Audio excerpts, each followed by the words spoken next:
Correcto. Well, we've heard our first explosion here at Slab. We just gon' drop the shit and we gon' fuck the song up. Racist and murderers back there, promise. Run up. They wanna fuck with me because I got my money up. These niggas act like the gang, but I swear they ain't. We leave the bustle of Los Angeles and take a 4-hour drive through desert and desolate land to arrive at a spot known as Slab City. It's freedom. It's like a little city in itself. The city with no laws. This plot of land was once a military training facility known as Camp Dunlap. However, when that closed down in the 1950s, it became a city comprised of artists, nomads, squatters, outcasts, and retirees. It's a place where anything goes. In one moment, you may find yourself walking past clear signs of arson, and the next, you may find yourself sitting down with a peaceful old man talking about the meaning of life. People come here to escape the rules of society and to live a life of freedom. Today, we explore Slab City.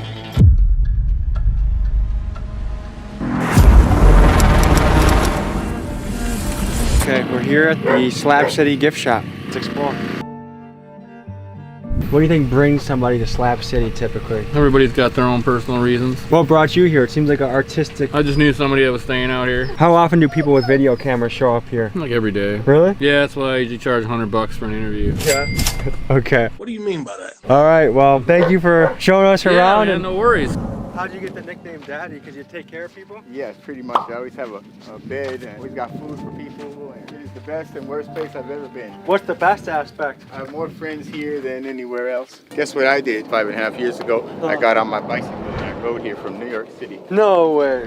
What's the worst thing about Slab City? There's an evil rumor mill that will say things about you that are not true. I've been accused of murder here.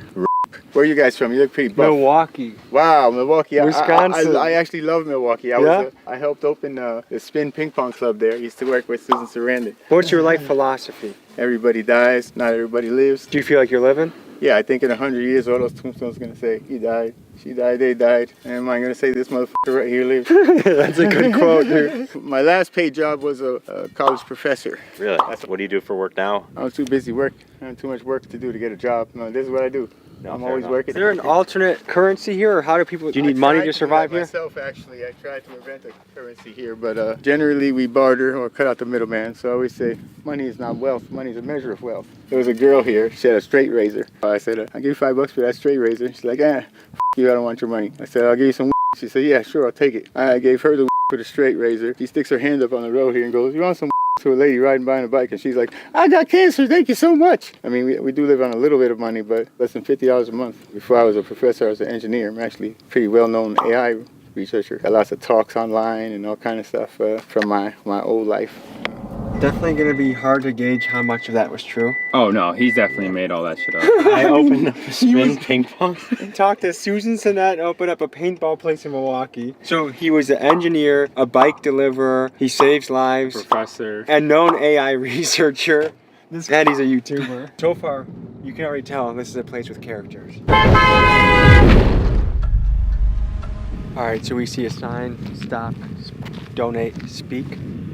Let's see if someone wants to talk. We saw the sign, we wanted to speak with somebody. Tell us where we are right now. Man, right here in Slab City on Bill Road. Where'd you come from, Prince, before you came here? I was in Columbus, Ohio. How'd you find yourself from Columbus, Ohio to here? Like, I was having, family issues at the time, so I was like, yeah, I just wanted to do something different. I think I was just scrolling on YouTube, and I was like, you know what, I really want to check this place out, because I was like, kept watching the videos. So honestly, I packed like 2 pair of shorts, 2 pair of shirts, and the socks, and I just drove across the country. What did your family think when you made this move? It was definitely like some awkward feedback from it. You know, you feel freedom here, but then you miss like society, like what's going on back in society. You miss like restaurants, things like that, things like running water. You don't get that here.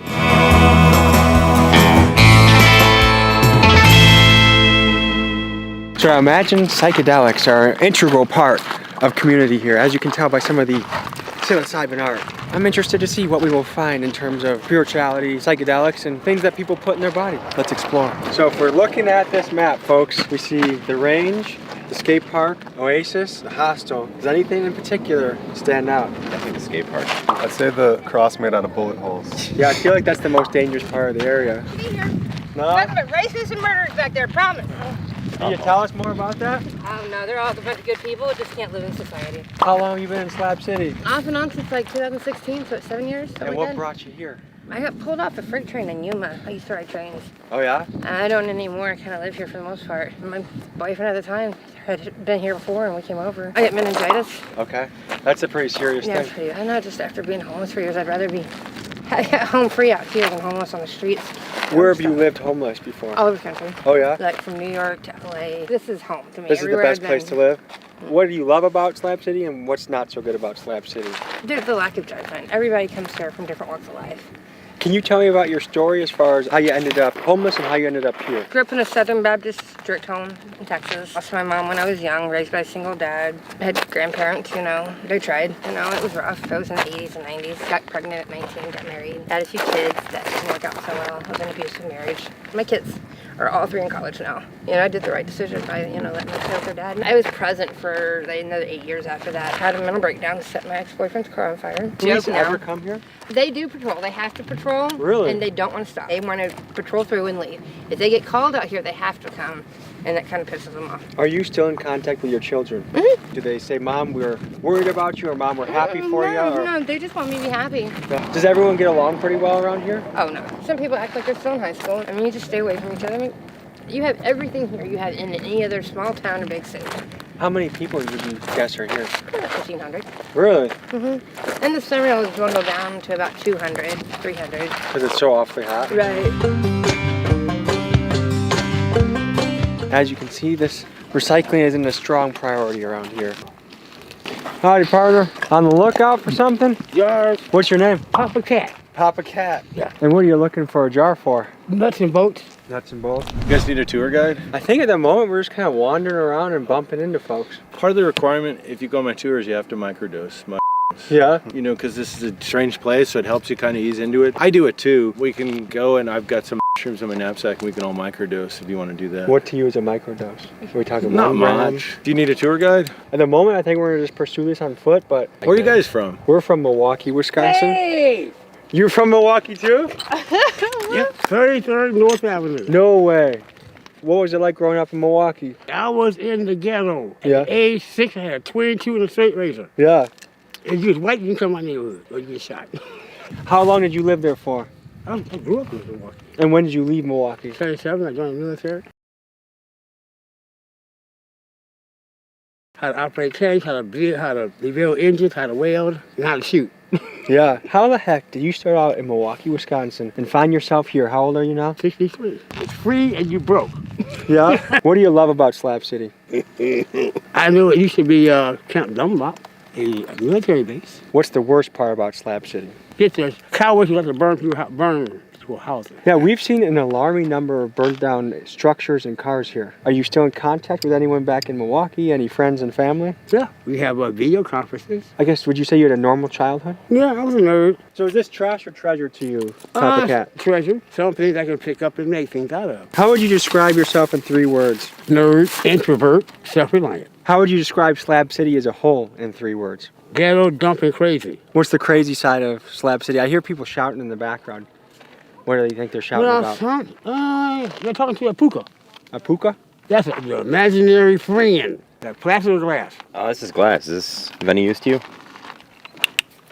There used to be coffee creamer in this thing. What advice do you have to the youth and to the people watching this?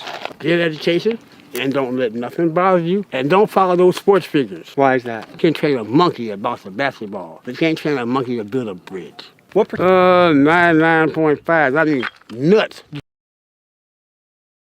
And where do you rank on that scale for here? Are you a 1 out of 10, not very nuts, a 10 out of 10, very nuts? I'm a nerd. Let me nerds out here.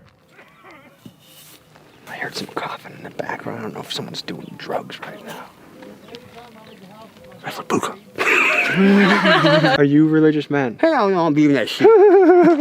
Guys, you ever meet a guy like Papa Cat? Ask him some questions. You'll learn something. Like talking to people in this kind of population is it's very hard to sort the truth from delusion. What the? Well, we've heard our first explosion here at Slab City. Is someone blowing up a car? I'm Tommy and I'm here with... My name's Cash. Is that a solar panel you got there? That's his solar panel, not mine. What are you trying to do with that? He runs his laptop and stuff on it. How do you guys figure out how to do all that? I don't know. What brought you here? Friends was here, they talked about it. Where'd you come from? I come from the East Coast. If you were to describe yourself in 3 words, what would you say? Nice, polite, but I like to seclude a lot. Would you say you're an introvert at heart? Probably.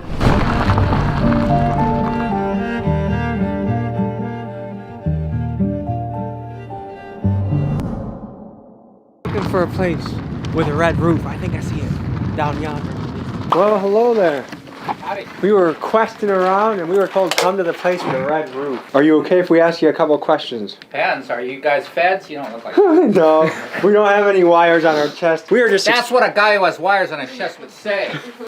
And now you saw my nipples, which I don't know if we can continue the conversation. Sorry, man. Okay, I'll try and focus. What the heck can you tell us about this place that we're at? It's filled with interesting people. I've met a bunch from so far. You haven't met them all. Are there a lot of nomadic folks here that come and go? Well, depend on their parole situation, yeah. Are there a lot of former inmates here? That's what I've heard, yeah. Yeah. You get really nice, wonderful people, and you get some who you'd rather not meet. How do you describe yourself in 3 words? Hungry, thirsty, mobile. Are you happy? Sorta, kinda, yeah. This is a happier place than most. Can you tell me more about that? You don't need an expensive lifestyle to be here. What is your life philosophy? Right now, it's food, shelter, the basics. That's all you really need. This might be going down deep territory, but what would you say the average person here, their home life? Was it good? Was it really tough? Oh boy, you got a mixed bag. I'd say there is evidence that some people have been through a lot.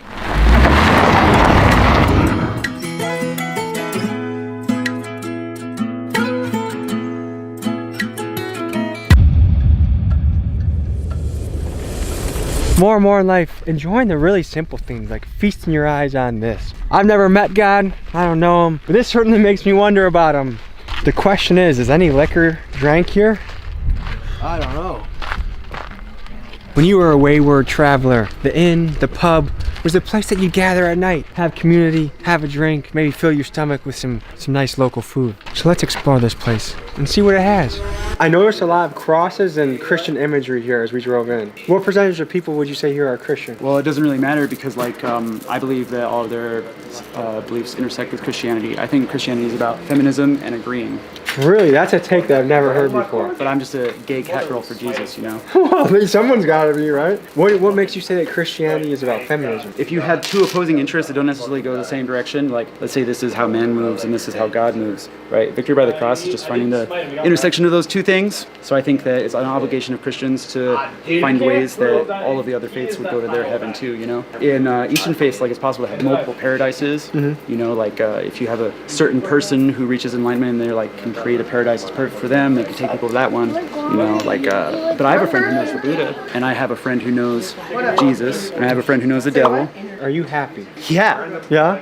Clap along if you feel that happiness is the truth. Were you ever really not happy on the opposite end? Yeah, I grew up feeling like I grew up in hell. Where'd you grow up? Albuquerque. And what made you think it was hell? Oh, suffering. My parents were alcoholics, so they were absent, and I've been transgender since I was 1, but I couldn't start until long after I'd already left my family. And was there an epiphany moment that you remember? Like, I started finding out that I was transgender by doing mushrooms. How old were you when you did mushrooms? I was in college. I was like, I don't know, maybe 21, 23, somewhere like that. But you knew when you were 3, 4, 5 as well. Right, like I knew, but the problem was that people told me that it was wrong. Like at 1-year-old, my own family called me a pervert, and there are no perverted 1-year-olds. How did you even manage to move in a way that made you perverted when you were 1? What I knew was that my body was the same as other girls, but then they would be like, what's that, But I've had dreams since I was a child that I was a girl. My gender is complicated. I've experienced parts of masculine and feminine identity. I always tell people that I've been love and war, So what was it like growing up in a house out with alcoholic parents? They just weren't really there. Are you in touch with them at all today? My mom's dead, and my dad still drinks alcohol, like my mom's still here. What led you to, of all places, Slab City? Oh, literally my father appeared, not my dad. My father told me to come here. He said, come here with your friend Marco Polo, let's start a war. Who's Marco Polo and why you want to start a war? So my friend Marco, I call him Marco Polo because jokingly I think that he's a reincarnation. You seem like you got a lot going on in that brain of yours. These are the first kids I've seen in Slab City. We have kids everywhere. They have community here. I want to be able to have them get education and stuff, but a lot of people here are just against mainstream society. I have really surreal experiences like dying and coming back to life repeatedly. Is that in the dream world? No, like in my real world? waking life. Like if something would kill me, I just stay alive. Have you ever been killed before? Like literally, like yeah. I mean, like I've gone to hell. The devil told me to eat some black cherry Mike's Hard Lemonade, and I felt myself come back to life. Of all things the devil could have recommended, I feel like you could have made a better choice. We're gonna continue our tour of the area, and I appreciate you talking with us. Have a great day. Take it with a grain of salt. Yeah. So this is California Ponderosa. It's a family-run place. The lady that owns it, she has teenage kids. The school bus picks them up right here. Slab City in 3 words. It's a unique place. I guess, yeah. 2 is good enough sometimes. Yeah. And what led you to this place? You could be anywhere in the world right now, and we're here together in Slab City. I'm having a midlife crisis. Well, better than a quarter life or a third life, right? What led to this midlife crisis? So COVID happened, right? Yeah, that. Changed the whole damn world. Yes. And then right about a year into it, my last child grew up and moved out of the house. I got rid of my house and all my things and I bought a motorhome, and now I stay here in the winter. So. And how has that changed your life? I feel a whole lot better. Yeah? Yeah. Was it terrifying to make this leap? Yes. Can I first say that it smells gall-darn delicious back here? Delicious. So what is it like being a kid in Slab City? I've only been here for about a month and I like it so far. That's smart. What's it like being a chef in Slab City? It's different. What's your favorite thing from the kitchen? My favorite thing, probably the schnitzel over the chili. You live a vastly different life than the average kid your age. Oh yeah. What are the benefits? What are the pros and cons of how you're living right now? You don't really have to worry about like the city and all the noises coming around. You don't hear cars a lot. How would you rate the community here? I mean, I like it. I think the overall community, pretty cool. Yeah. A lot of people come here because they don't have a place to live, or they got booted from their family, disowned. So yeah, they start something new. Like, would you say you're happy? Most of the time, yes. And are you happier here than you were in other parts of your life, or less happy? How would you say? About, let's see, this would be the second place I like. The first place is being back in Germany with family too. Back in Germany? Are you German by birth? I'm first generation German American. Really? Yep. The worst part is the summer. Summer sucks. Because? The heat. And it's pretty much crazy during the summer. As a kid navigating this world, I don't know if you can tell, but a fair amount of the inhabitants have a strong habit of different drugs. What do you think about taking drugs, whether you're gonna stay clean or whether you're gonna... I don't think I'd ever do drugs. My mom was a huge drug addict. What was the drug she liked? All of them, all the bad ones, all the white ones, and like bath salts. Is there any other thoughts you guys have or want to add to the camera? Oh, I'm just visiting. Yeah, she's an Airbnb guest here. You can book an Airbnb here? Yeah, there's 3 of them. If you don't mind me asking, what does an Airbnb in Slab City go for? Well, depending on the place, really. Here, I think it's $33. I think we should eat. I think we should enjoy the community. And we'll see you guys in just a couple minutes. If I gotta go to the bathroom, should I just find the best bush available, or is there... Damien, will you show them where the bathroom is, actually? Anywhere you are, you need to know a potential exit strategy if you have to poop urgently. And I'm gonna figure that out here. It's valid. Are the pigs friendly? I'll see you guys in a second. What would be your Yelp review of this? I liked it, honestly. But I feel like better than a porta potty, some nice wood instead of like a harsh plastic contrast. So if we get food poisoning from these mushroom burgers, this is a safe bet? I think so, yeah. Like, what do you do for fun around here, man? Go to skate park and kickbox, play games. How many other kids are your age around here? 4 or 5. You're a chill dude, you know that? Thanks. Do you think he could have a French fry? You think that'll disrupt us? He would eat a French fry in a second. You know what? I'm even gonna give him the most juicy mushroom on my plate. Shop, can you sit? Good boy. What have we learned here at our time in Slab City, folks? It's quite a welcoming community. It seems like a lot of people really just value the sense of community that they have here. The ability to kind of be alone and just away from kind of the hustle and bustle of modern world, it seems like. Definitely a lot of introverts are here. But what's interesting about an introvert is if you get them talking, it's hard to get them not to talk anymore. Have a good night. Have a good one, y'all. There's one thing I learned from Slab City. It's this. I met people from New York, San Diego, Milwaukee, Columbus, Ohio. And what that teaches me, we are never stuck, okay? You get to choose what your next step in life is gonna be. You get to choose your path. Action is the ink that writes the story of your life. And we get to choose what we believe in. Some people believe in that over there. Some people take some substances and see lots of visions. You only have one life. Be sure to live it. Be kind, be nice, be thoughtful, and listen to each other. We have a lot to learn. I'll see you next week.